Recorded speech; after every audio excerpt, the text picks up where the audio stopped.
البدع والأهواء، أهل البدع العقائدية وأهل البدع السياسية. نقول بيننا وبينكم السلف، بيننا وبينكم الكتب، كان فيقول البدع بيننا وبينكم. الحمد لله رب العالمين، والصلاة والسلام على رسوله الأمين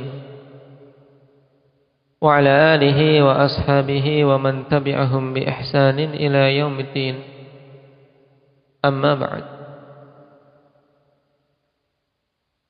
Pertemuan yang lalu kita telah membahas sekilas tentang Abdullah bin Abbas radhiyallahu anhuma.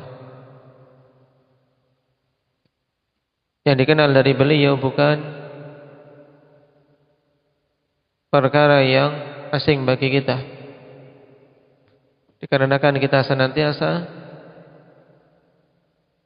menggali dan menukil perkataan-perkataan beliau, terutama dalam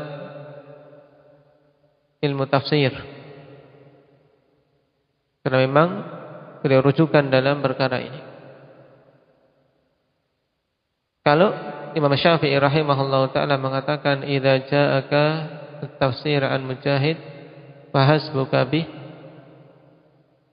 apabila datang kepadamu tafsir dari Mujahid maka itu cukup, apalagi dari gurunya yaitu Ibnu Abbas radhiyallahu anhu. Nah, sekarang kita masuk pada poin yang ke-496. Man huwa as-sahabi alladhi qala an-nabiy sallallahu alaihi wasallam innahu sayfun min suyufillah. Apa maknanya?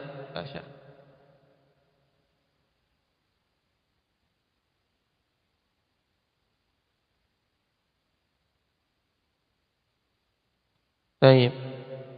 Siapakah itu sahabat yang Nabi sallallahu alaihi wasallam berkata tentangnya bahwasanya dia itu pedang dari pedang-pedang Allah Subhanahu wa taala?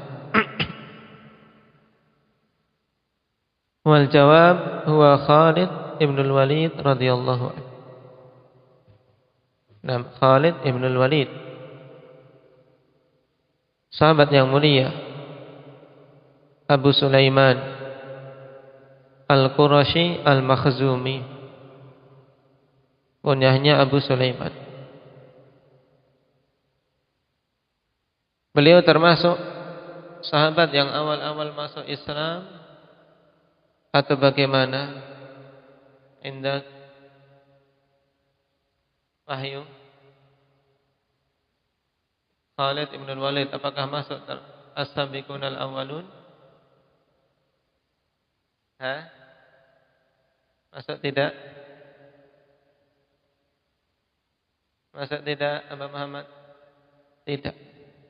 Kenapa? Karena beliau baru masuk Islam ikhwani fillah pada tahun ke-7 Hijriah. Nah, pada sanah sab'in lil hijrah aslama Khalid ibn al-Walid radhiyallahu anhu, yaitu setelah peperangan Khaybar. Ada riwayat yang mengatakan sebelum peperangan Khaybar, menunjukkan beliau bisa menyertai Nabi sallallahu alaihi wasallam dalam peperangan-peperangan beliau dan menggali serta belajar dari Nabi sallallahu alaihi wasallam cuman dalam kurun sekitar berapa? Kalau beliau masuk Islam pada tahun ke-7 berarti berapa tahun Hudzaifah? Sekitar 3 tahun saja. Namun ikhwani fillah, ketika Allah Subhanahu wa taala ingin memberikan kemuliaan kepada hamba-hambanya, dalam kurun 3 tahun beliau mengambil kebaikan yang banyak dari sisi Nabi sallallahu alaihi wasallam. Terutama yang paling penting adalah as-sabat, kekokohan. Kekokohan di atas agama Allah. Ini perkara yang paling penting yang tidak akan didapat hanya sekedar membaca kitab. Nah, tapi butuh seorang menuntut ilmu di sisi mereka-mereka yang memang kokoh. Dan Khalid bin Walid radhiyallahu anhu mengambil ilmu dari Nabi sallallahu alaihi wasallam. Kemudian setelah beliau membaiat Nabi sallallahu alaihi wasallam, beliau ikut dalam perang Mu'tah. Naam. Bersama dengan Zaid bin Harithah, yang disinilah ikhwan fillah, beliau menunjukkan bagaimana keahlian beliau dalam peperangan. Yang dulunya beliau menggunakan keahlian itu untuk memerangi kaum muslimin. Sebagaimana kisah yang masyhur di perang apa? Di mana beliau memimpin orang-orang musyrikin, dengan sebab itu kaum muslimin terpukul mundur. Perang apa Abdul Razak? Perang Uhud. Dan perang Uhud, seorang yang dikenal dengan ahli strategi perang. Nah, sehingga Nabi sallallahu alaihi wasallam ketika beliau masuk Islam, tentunya ini merupakan perkara yang sangat menggembirakan. Apa dalilnya Nabi sallallahu alaihi wasallam menggelari Khalid bin Walid sebagai Saif min Suyufillah? Rasulullah sallallahu alaihi wasallam mengatakan, atau wa dalilu hadis Anas bin Malik radhiyallahu anhu fi qissati Mu'tah. Anna Nabiy sallallahu alaihi wasallam qala akhadha ar-rayata Zaidun fa usib. Thumma akhadha Ja'farun fa usib. Thumma akhadha Ibnu Rawahah fa usib. Wa 'ainahu tadrifan. Hatta akhadha sayfun min suyufillah hatta fatahallahu alaihim, yakni Khalid bin Walid radhiyallahu anhum ajma'in. Rawahul Bukhari. Nabi sallallahu alaihi wasallam dalam peperangan Mu'tah, yang merupakan peperangan besar saat itu, mengkabarkan tentang kejadian yang dialami kaum muslimin di sana. Nah, mengambil bendera pasukan kaum muslimin Zaid bin Harithah. Siapa Zaid bin Harithah? Apa hubungannya dengan Nabi sallallahu alaihi wasallam? Indak ya Rifqi Kalimantan.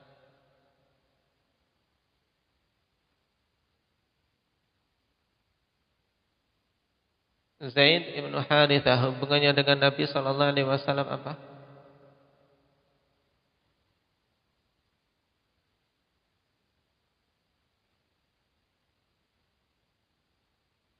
Apa? Orang tua susuan. Dulu adalah apa? Anak asuh, bukan susuan. Nah, dulu adalah anak angkat. Zaid bin Harithah adalah anak angkat Nabi sallallahu alaihi wasallam dulunya, sebelum ada apa? Ada penghapusan hukum untuk seseorang mengambil anak selain anaknya sendiri. Karena dulu ketika seorang mengangkat anak, maka apa? Dinisbahkan kepadanya, ikhwan. Sehingga Zaid ibnu Muhammad. Maka turun ayat berhubungan dengan hal itu, bahwasanya tidak ada tabanni dalam Islam. Kalau mau mengasuh, mengasuh saja, tapi penisbatan sebagai anaknya tidak diperbolehkan. Tetap dinisbahkan kepada orang tua aslinya.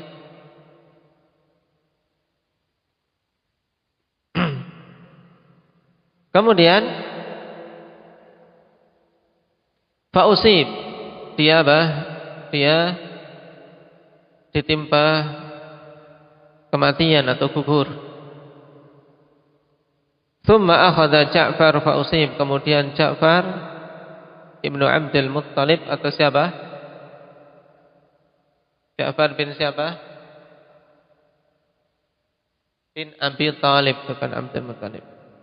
Ja'far bin Abi Talib, saudaranya siapa? Ali bin Abi Talib.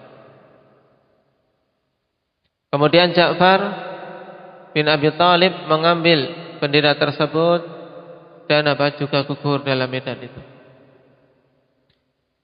Nah, dan kisah yang heroik bagaimana dan gugurnya Ja'far ibni Abi Thalib ini ketika mempertahankan panji-panji kaum muslimin tadi. Beliau pegang dengan tangan kanannya, ketika tangan terputus dipegang dengan satunya, ketika kedua-duanya terputus kemudian berusaha tetap untuk apa? Jangan sampai bendera tersebut jatuh. Sehingga Allah Subhanahu wa taala ganti kedua tangan Ja'far yang terputus di perang Mu'tah dengan apa? Sayap di surga kelak. Tsumma akhadha Ibnu Rawahah fa usib. Kemudian mengambilnya Ibnu Rawahah dan apa? Gugur juga. Wa ainahu tadrifan, dan kedua mata Nabi sallallahu alaihi wasallam berlinang air mata. Hatta akhadha sayfun min suyufillah, sampai mengambilnya pedang dari pedang-pedang Allah, sampai akhirnya Allah Subhanahu wa taala berikan kemenangan atas kaum muslimin, yakni Khalid bin Walid yang dimaksud dengan sayf min suyufillah.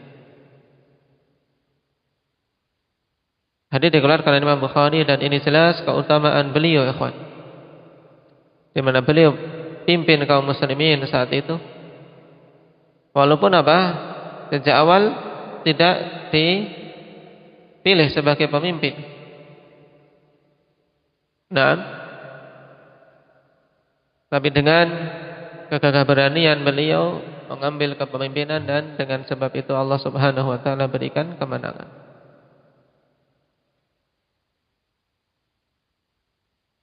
Puluhan pedang patah ya, di tangan beliau.